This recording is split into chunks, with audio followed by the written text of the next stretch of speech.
Guwahati, Assam, August 29, 2022. Bandana Kalita entered the Noonmati police station, her face a mask of worry. She reported her husband, Amarjoti Dey, and mother-in-law, Shankari Dey, missing. According to Bandana, they had vanished without a trace. She made calls, visited the station, and played the part of a desperate family member. Days turned into weeks, and the silence around the missing days grew. No signs of struggle, no ransom calls, just an empty house and growing dread. But beneath her performance, a darker truth waited to be uncovered. The police searched, but in all the wrong places. The real story was just beginning to unfold. The police investigation moved slowly, hampered by a lack of evidence. Officers checked phone records, questioned relatives and neighbors, but every lead went cold. Amarjoti and Shankari Dey had vanished without a trace. Bandana maintained her role as the worried family member, visiting the station and asking for updates. Her constant presence deflected suspicion. The police saw her as a grieving woman, not a suspect. Months passed. September, October, November, with no progress. The case faded into the background, becoming just another unsolved file. Distant relatives began to whisper, "Why would a mother and son leave without a word or their belongings?" But these doubts were easily dismissed. The lack of progress gave Bandana time to solidify her story and settle into her new life. Every day without a breakthrough was a victory for her. The system meant to deliver justice was, for now, protecting the guilty. The police's inaction allowed the secret to remain hidden. The truth was buried under layers of deception. Bandana's act was her greatest weapon. The disappearance of the Days was slipping from public memory. The investigation had stalled, and the real story remained hidden. The whispers of doubt were not enough to spark action. The case was on the verge of becoming a cold case. But the truth was waiting to be uncovered. Understand the motive, you have to follow the money. The Dey family was comfortable. Shankari Dey owned property in Noonmati and Chanmari, with rental income supporting the household. Amarjoti had no steady job, relying on his mother's pension. Bandana, a gym trainer, earned modestly. Control of the family finances rested with Shankari. This created tension and resentment. When Shankari and Amarjoti disappeared, relatives suspected kidnapping for ransom. But the real threat was inside the house. The police began to look at the financial angle. Who stood to gain? With Shankari and Amarjoti gone, Bandana would control the properties and collect the rent. Suddenly, the grieving wife looked different. Her distress seemed less genuine. The whispers about money and property grew louder. The motive was coming into focus. Bandana's quick assumption of control raised eyebrows. The financial angle became central to the investigation. The police started to question her story. The case was no longer just about missing persons. It was about greed and opportunity. The pieces were starting to fit together. The motive was clear: money and control. The investigation was finally gaining direction. After the disappearance, Bandana wasted no time stepping into her new role. She introduced herself to tenants as the new manager, claiming Shankari and Amarjoti were away. She collected rent, opened a new bank account, and managed the properties with business-like efficiency. Her lifestyle changed. She now had financial freedom. Bandana's composure was striking. She didn't act like a woman in distress. This behavior raised suspicions, especially for Shankari's nephew, Narengi Dey. He knew his aunt would never leave without a word, and found Bandana's quick takeover unsettling. Narengi decided he couldn't rely on the local police. He saw through Bandana's act and knew something was deeply wrong. The cracks in her story were beginning to show. Bandana's control over the family assets was too complete, too fast. The act was starting to unravel. Narengi's suspicions would soon change the course of the investigation. The truth was on the verge of coming out. Bandana's days of deception were numbered. 5 months after the initial report, Narengi Dey took action. He filed a new complaint with the Guwahati police commissioner, directly accusing Bandana.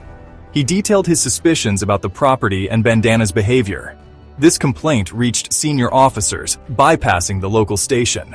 The case was revived and became a high priority. A special investigation team was formed, taking over from the Noonmati police. The new team started from scratch, re-interviewing relatives and examining financial records. Their focus quickly shifted to Bandana. She was called in for formal questioning. This time, it was different.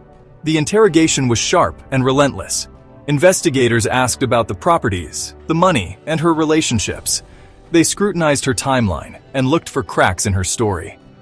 It didn't take long for inconsistencies to emerge. The perfect facade Bandana had maintained for months began to crumble. The net was closing in. The investigation was finally on the right track. Bandana's confidence started to falter. The special team was determined to uncover the truth. The case was no longer about missing persons, it was about murder. The pressure was mounting, and Bandana was running out of time. The investigation was closing in on the real story. The days of deception were ending. The truth was about to be revealed. The case had reached a turning point. In the interrogation room, Bandana and her associates, Arup and Dantideka, were questioned for hours. One by one, their stories unraveled. Arup confessed first, revealing the plot and Bandana's role. Confronted with the truth, Bandana broke down and admitted everything. Danti soon followed. The motive, money, and control. The police now had 3 confessions, enough to expose the horrifying truth and begin the search for the bodies. The confessions revealed 2 premeditated murders. Shankari Dey was killed first, smothered in her own home by Bandana and Arup. They dismembered her body with kitchen tools to dispose of it. Weeks later, Bandana and her accomplices killed Amarjoti Dey, using an iron rod. He was also dismembered to hide the evidence. The murders were cold, calculated, and methodical. Bandana killed her mother-in-law first, then waited over 3 weeks before killing her husband. This gap allowed her to control the situation and plan her next move. The brutality was shocking. Dismembering family members in their own home. The home became a crime scene, a place of horror. Bandana's lack of empathy was chilling. The confessions shattered her image as a grieving wife. The truth was darker than anyone had imagined. The murders were about money, control, and eliminating obstacles. The community was horrified by the revelations. The case became a symbol of betrayal and greed. The police prepared to recover the bodies. The full extent of the crime was finally known. The search for justice had begun. With confessions in hand, the police began searching for the remains. Bandana and her accomplices had scattered the bodies in different locations. In Meghalaya, police found parts of Shankari Dey's body in a gorge near Dauki. Amarjoti Dey's remains were recovered from another remote area. The police collected evidence, blankets, plastic bags, and the murder weapons. DNA tests confirmed the identities of the victims. The physical evidence matched the confessions. The case against Bandana and her accomplices was now airtight.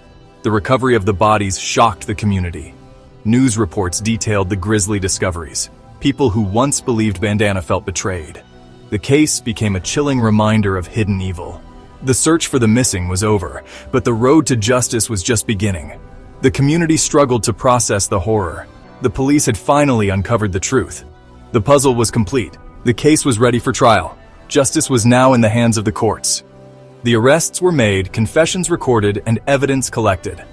Bandana Kalita, Arup Deka, and Dantideka were sent to judicial custody. The police filed a massive charge sheet, and the stage was set for trial. The public demanded swift justice, but the legal process moved slowly. In a surprising twist, Arup Deka was granted bail, sparking outrage. The prosecution's case was questioned, and the victim's family was left frustrated. As of June 2025, the trial is still ongoing, with frequent delays. For the family of Shankari and Amarjoti Dey, there is no closure. The accused have not yet been sentenced. The delay is a form of torture, denying the victims justice. The case highlights the flaws in the justice system. Initial police inaction gave the killer months of freedom. The slow legal process prolongs the family's pain. The facts are known, but the final verdict is still pending. Justice remains delayed. The story is a stark reminder of how greed can destroy families. It exposes the dangers of misplaced trust. The final chapter is unwritten, waiting for a verdict. For now, the search for justice continues.